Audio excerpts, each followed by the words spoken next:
네, 이곳은 우리 몸의 혈관입니다. 빨간 옷을 입은 사람이 소포들을 다른 사람들에게 나눠주고 있습니다. 이 애니메이션에서 사람들은 세포들이기 때문에 이 빨간 옷을 입은 사람은 적혈구입니다. 이 애니메이션의 주인공은 이 적혈구입니다. 적혈구는 혈관을 통해서 이동을 하고 모든 체내 세포들에게 그들이 살아가는데 필요한 산소와 영양소를 공급하고 또 그들이 배출해내는 이산화탄소를 다시 운반해서 몸 밖으로 빼내주는 역할을 하는데요. 흥미로웠던 부분은 적혈구는 핵이 없는 세포고 굉장히 단순하게 생긴 원반 모양의 세포인데요. 이 작에서 굉장히 흥미롭게 사람처럼 잘 표현을 한 것 같아서 또 영양소와 산소를 운반하는 것을 마치 우리가 좋아하는 택배를 보내주는 것처럼 표현을 해서 굉장히 흥미로웠습니다.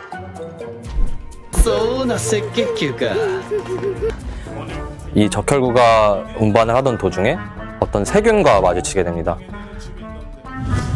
이 세균이 이 적혈구를 공격하려는 순간 누가 나타나서 도와주죠.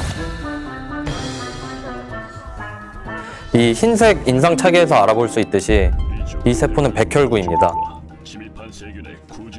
사실 백혈구라는 단어는 굉장히 다양한 종류의 세포들을 포함하는데요. 크게 나눠볼 수 있는 것은 림프구와 골수성 세포로 나눌 수 있는데 이 림프구에는 우리가 익히 들어서 알고 있는 T세포나 B세포, NK세포들이 속하고 골수성 세포에는 과립성 백혈구인 호중구, 호산구, 호염구 그리고 그 외에도 대식세포나 단핵구 그리고 수지상세포가 속합니다. 우리의 또 다른 주인공인 이 친구는 호중구인데요. 면역세포 중 가장 많은 비율을 차지하고 있고 전체 백혈구 중에 평상시에는 한 20에서 30% 그리고 아플 때는 숫자가 늘어나서 50%까지 차지를 하는데요. 감염된 조직에 가장 먼저 도착하는 최전방 전투원이라고 생각을 하면 좋겠습니다. 이 세포들은 세균을 크게 2가지 내지 3가지 방법으로 죽이는데요. 아래 그림에서 보시다시피 첫 번째는 식세포 작용입니다. 말 그대로 세균 자체를 먹는데요. 애니메이션에서는 이 세균들을 칼로 무찌르지만 실제로는 이렇게 잡아먹거나 훨씬 더 무섭죠. 혹은 이 세포 내에 DNA를 실처럼 뿜어내는데요. 마치 스파이더맨처럼 이런 함정을 설치해서 이 몸속에 들어온 세균들이 망에 걸리도록 하는 그런 함정들을 파기도 합니다. 이것은 실제 호중구가 세균을 쫓아가는 장면인데요. 애니메이션과 비교해보면 상당히 재밌는 것 같습니다. 호중구가 세균을 끝까지 쫓아가서 결국 잡아먹고 몸속에서 분해시키게 됩니다.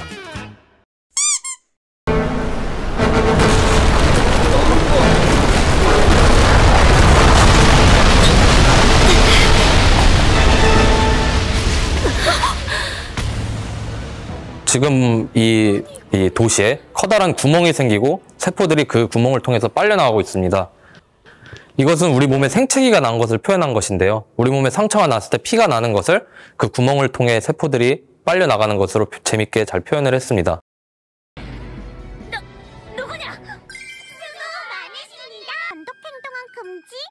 이런 큰 문제 상황 속에서 굉장히 작고 귀여운 세포들이 등장을 해서 어떤 안전 그물망 같은 것을 설치하죠. 이 작은 세포들은 혈소판이라고 부르는 세포들입니다. 실제로 현미경으로 봤을 때도 사진에서 보이는 화살표의 작은 점들이 혈소판이고요. 그 외에 빨간색 동그라미들이 적혈구입니다. 그러니까 실제로도 굉장히 크기가 작은 세포들인데 방금 우리가 애니메이션에서 봤던 상황을 재구성해보자면 어떤 모종의 이유로 상처가 나게 됐고 피가 이제 적혈구들이 빠져나오는 출혈이 생기게 되었는데요. 그 출혈 장소에 혈소판이 모이게 되고 그곳에 피부린 구물망을 설치해서 더 이상 피가 나지 않도록 지혈시키는 작용을 표현한 것입니다. 피부린 구물망에 이제 피가 더 이상 나지 않으니까 여러 적혈구들이 걸리게 되는데요. 이것을 혈전이라고 부르고 우리가 흔히 아는 말로는 딱지라고도 부릅니다. 그 외에도 애니메이션에 다양한 다른 면역 세포들이 등장하는데요. 호중구와 굉장히 비슷하지만 기생충을 처리하는 데 특화된 호산구나 이제 단핵구로부터 분화하는 대식세포가 등장합니다. 대식세포는 호중구와 굉장히 비슷하게 세균이나 그런 병원체들을 무찌를 때 식작용을 먹어치우는 역할을 하는데요. 특이한 점은 단핵구로부터 분화되는 세포인데 혈관을 돌아다닐 때는 단핵구로 존재를 하다가 특정 조직이나 장기에 도착하게 되면 대식세포로 분화하게 됩니다.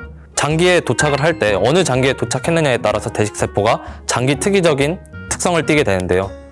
예를 들어 이 단핵구가 혈액을 돌아다니다가 뇌에 정착을 하게 되면 미세 악유세포라는 세포로 분화하게 되고 간에 도착하면 쿠퍼세포, 폐로 가면 폐포대직세포가 됩니다.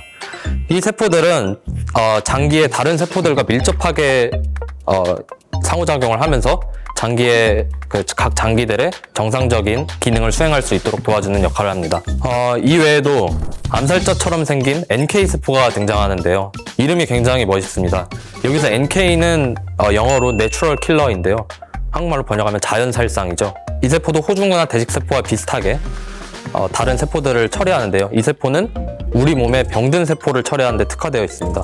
그리고 그런 세포들을 찾는 과정이 굉장히 재밌는데요. 우리 몸의 모든 세포들은 MHC1이라는 나임을 나타낼 수 있는 어떤 명찰을 달고 있습니다. 그러면 이 NK세포는 세포를 하나하나씩 보면서 이 명찰이 있는지 없는지 보게 되고, 이 명찰이 없으면 내 거가 아니라고 판단을 하고 터뜨려서 죽이게 됩니다. 지금까지 우리가 보았던 세포들은 전부 선천성 면역에 해당하는데요. 선천성 면역이라 함은 우리가 태어날 때부터 지니게 되는 면역입니다. 앞서 우리가 살펴보았던 해부학적인 장벽들이나 여러 식세포 작용을 하는 호중구나 대식세포 등등의 세포들이 선천성 면역 세포들이고요. 이것들의 특징은 굉장히 빠른 시간에 일어난다는 것입니다. 어떤 감염이나 염증 같은 게 일어났을 때 분이나 시간 단위에 굉장히 빠른 속도로 이 반응이 일어나고, 또 하나의 특이점은 뒤에서 후술할 후천성 면역 세포와 다르게 병원체에 대한 특이성이 제한된다는 것입니다. 그 말은 즉슨 이 세포들이 특정 병원균만을 없애는 게 아니라 그냥 병원균이면은 공격을 하는, 좀 이렇게 정확도는 떨어지지만 몸을 지키기에 효과적으로 내가 아닌 것들을 빠르게 제거하는 기능을 가지고 있고요.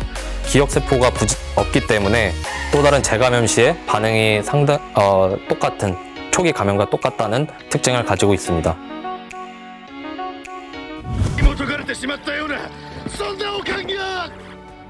先輩たちが君に厳しく当たるのも昔の自分と今の君を重ね。そうだったんだ。大丈夫。